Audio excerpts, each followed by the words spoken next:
அனைவருக்கும் கணித வணக்கம். இப்போ பார்க்க போகிறது 6ஆம் வகுப்புக்குரிய கணக்கு முதல் பருவம் பயிற்சி 2.2ல் முதல் கணக்காக பார்க்க போகிறோம். அந்த கொஸ்டின் என்னன்னு பார்த்தீங்கன்னா, பல்வகை திறனறி பயிற்சி கணக்குகள் இயற்கணிதம்ங்கிற யூனிட்டில் பின்வரும் எண் அமைப்பினை நிரப்புக அப்படின்னு சொல்லி கொடுத்துருக்காங்க. இந்த மாதிரி ஒரு அமைப்பில் கொடுத்துருக்காங்க. இதோடைய கழிச்சு நம்ம நேரடியாக போடாமல் ட்ரிக்ஸு, இந்த முதல் நம்பர் என்ன போடுறோமோ அதே மாதிரி அடுத்தடுத்து எப்படி போடணும் அப்படிங்கிறத ஈஸியாக நம்ம தெரிஞ்சுக்கிட்டு போடலாம்.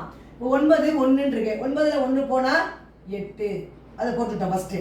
இப்போ அடுத்தடுத்து நம்ம கழிக்காம என்ன செய்யலாம் அப்படின்னா, 8க்கு அடுத்த குறைச்ச நம்பர் என்ன 7, 2 வாட்டி போட்டுக்கோங்க.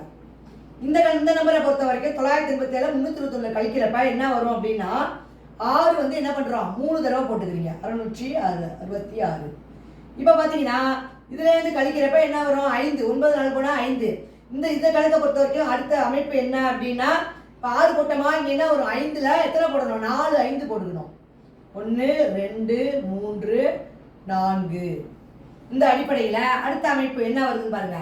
இப்போ 5 போட்டோமா, 5க்கு குறைவான நம்பர், அடுத்த குறைவான நம்பர் என்ன 4. 4 எத்தனை போட போகிறோம் 5 4 போட்டுக்க போகிறோம். 1 2 3 4 5. இதான் வந்து இந்த கழித்தலுடைய விடை. அதே மாதிரி அடுத்து வரும் எண் அமைப்பை எழுதுகன்னு சொல்லி கொடுத்துருக்காங்க. இந்த நம்பர் நம்ம தான் எழுதியிருக்கோம், இந்த நம்பர் கொடுக்கப்படவில்லை. இதோட கேள்வி கேட்டுருக்காங்க. இந்த கொஸ்டினை வந்து 98 70 போட்டுருமா. அப்போ அடுத்து என்ன வரும், இங்கே 4 சேர்த்துக்கிறேன், இங்கே 5க்கு முன்னாடி நம்பர் 6 அப்படின்னு போட்டு இதுலேருந்து இதை கழிச்சோம்னா வரக்கூடிய விடை என்ன அப்படின்னு கேட்டிருக்காங்க. அடுத்த அமைப்பு இப்போ இங்கே என்ன 4 போட்டுருக்கோமா, அப்போ அடுத்து என்ன வரும் 3. எத்தனை 3 போடணும்னு பார்த்துக்கோங்க. 3 6 3 போட்டுக்க வேண்டியதான்.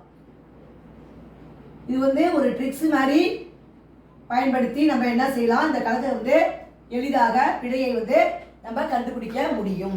புரிஞ்சுங்களா?